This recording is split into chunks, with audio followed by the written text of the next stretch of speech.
Selamat bertemu kembali. Sekarang kita membahas sekitar topik-topik hak kekayaan intelektual. Sebagaimana kita tahu, khususnya di bidang merek, ya. Kalau paten tentu sudah banyak yang tahu.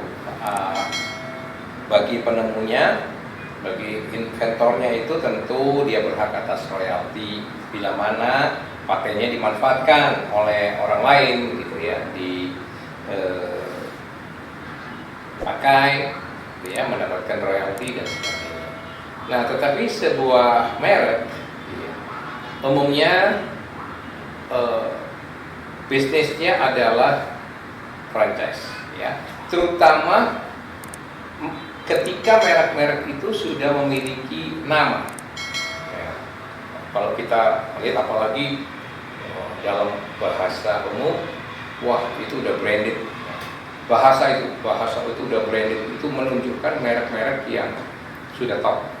Nah, sebagaimana kita tahu bahwa merek ini bukan hanya secara hukum tentu memiliki makna sebagai suatu jati diri, ya, karena antara merek dengan produk, dengan usaha itu tentu memiliki kolerasi sebagai satu daya pembeda dan identitas atau jati diri dari produk itu sendiri.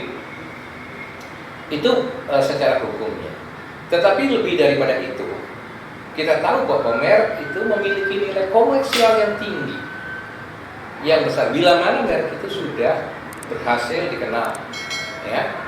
Bahkan kita tahu kan merek-merek yang terkenal itu kadang-kadang kan selain nama-nama orang, gitu ya, nama-nama pemiliknya, tapi juga kadang-kadang bukan sesuatu nama yang luar biasa, kadang-kadang malahan sederhana, gitu, ya, nama-nama itu, gitu. Tetapi yang penting adalah bagaimana mengkomersialkan nama itu sedemikian sehingga menjadi bisa sangat terkenal, ya.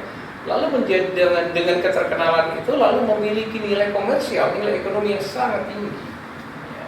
Dan kita tahu di Indonesia ini kalau saya lihat, misalnya paling tidak di terakhir-terakhir ini ada beberapa sengketa merek, gitu, yang terkenal, ya. Misalnya di sini yang diturunkan oleh Kompas.com itu misalnya antara Monster Energy Company dengan Andrea Tamrun, misalnya, ya. Lalu juga ada IKEA Swedia dengan IKEA yang singkatan dari Intan Khatulistiwa S.A. tadi, ya. Lalu ada sengketa antara Donald Trump bahkan dengan pengusaha retail Indonesia, ya, dalam merek Trump, ya. Lalu ada Toyota Lexus versus Pro Lexus, ya. Lalu ada DC Comics dan Water Superman. Ini beberapa contoh sengketa-sengketa merek yang terjadi akhir-akhir ini. Mengapa bersengketa? Karena sekali lagi merek bukan hanya sekedar daya pembeda, bukan hanya sekedar pengenalan jati diri atau identitas dari suatu produk itu sendiri, tetapi sebuah merek ternyata memiliki nilai ekonomis, memiliki nilai komersial yang sangat tinggi manakala merek itu sudah berhasil terkenal. Jadi, apakah itu selalu mencerminkan kualitas? Tidak harus. Tetapi sebuah merek itu dibeli orang, digandrungin orang atau dianggap hebat, itu hanya pertama-tama ya karena kepopulerannya. Nah, soal quality produk itu persoalan lain lagi, ya, persoalan lain lagi. Tapi biasanya merek itu karena dia menjadi well known, ya, dia menjadi terkenal, lalu itu memiliki nilai ekonomis yang besar sekali, ya, sehingga gara-gara merek itu orang bisa mengorbankan sumber daya uangnya, dananya berapa saja untuk mempertahankan merek itu, ya. Karena kita bisa membayangkan sebuah merek yang terkenal misalnya tiba-tiba kemudian disabot orang, kemudian ditelekom orang atau digunakan orang, dimanfaatkan orang dan sebagainya, maka berapa kerugian bagi si pemilik merek yang original itu misalnya, ya. Nah, terkait hal-hal yang menyangkut hak kekayaan intelektual, maka kami menyelenggarakan pendidikan di bidang itu, tetapi bukan sekedar ya untuk menjadi konsultan HKI. Ya, yang konsultan HKI itu karena fungsinya adalah secara prinsip menerima, mendaftarkan merek, begitu ya, mencari menjual jasa di bidang pendaftaran merek, gitu misalnya, atau paten, ya. Lalu secara normatif ya tentu mengikuti prosedur-prosedur yang ditentukan oleh undang-undang. Tetapi kami menyelenggarakan pendidikan pengacara hak kekayaan intelektual itu lebih dari itu, yaitu tentang misalnya tadi bagaimana ketika sebuah merek itu sudah menjadi komersial, bagaimana memfranchise-kan itu, ya, bagaimana menyusun perjanjian franchise itu, bagaimana memberikan nilai, ya, menilai harga dari merek itu. Kemudian bagaimana melakukan kerjasama secara internasional tentang merek. Ya, bagaimana di dalam konteks katakanlah menjadi agen dari sebuah produk yang bermerek. Ya, apa perbedaan antara agen, franchise dan katakanlah di manajemen, kerjasama manajemen tentang merek dan lain sebagainya. Tentu, nah itu adalah lingkup-lingkup topik-topik yang akan diajarkan di dalam kelas pengacara hak kekayaan intelektual itu. Jadi pendidikan kami selalu bersifat plus, ya, bersifat lebih dari cuma sekedar pendekatan hukum itu sendiri.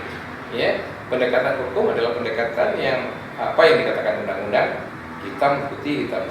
Tetapi kami lebih jauh mengimplementasikan bagaimana sebenarnya kerja HKI itu misalnya secara bisnis, secara komersial, ya, meluaskan kalau sampai ke sana.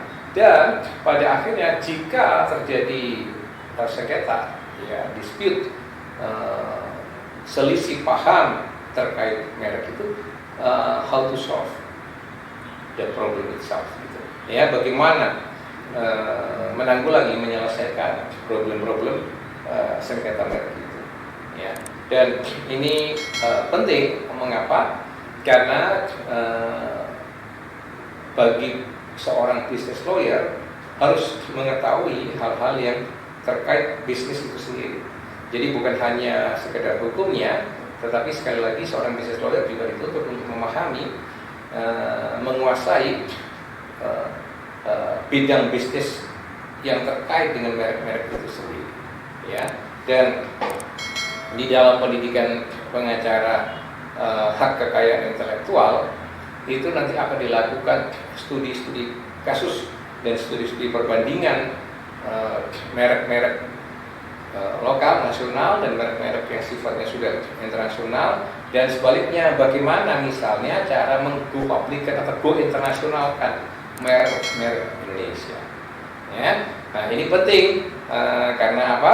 Karena terkait tadi misalnya dalam perdagangan internasional, kalau bisa bagaimana Indonesia ini ya terus terang bahwa Indonesia ini di bidang IPR, di dalam bidang internasional intellectual property right itu kan belum ada rankingnya. Nah justru di sini kita mendorong pengacara-pengacara didikan dari perkumpulan pengacara HKI yang di bawahnya HAPI ini akan ikut mendorong, akan ikut mengadvokasi bagaimana pengusaha-pengusaha Indonesia ini bisa memiliki merek-merek yang bahkan bukan hanya laku di dalam negeri, tapi juga bisa di-go internasionalkan, ya. Nah, apalagi sekarang dengan adanya Undang-Undang Cipta Kerja, Omnibus Law yang secara prinsip itu juga berpihak memberdayakan UMKM, ya, pengusaha-pengusaha menengah.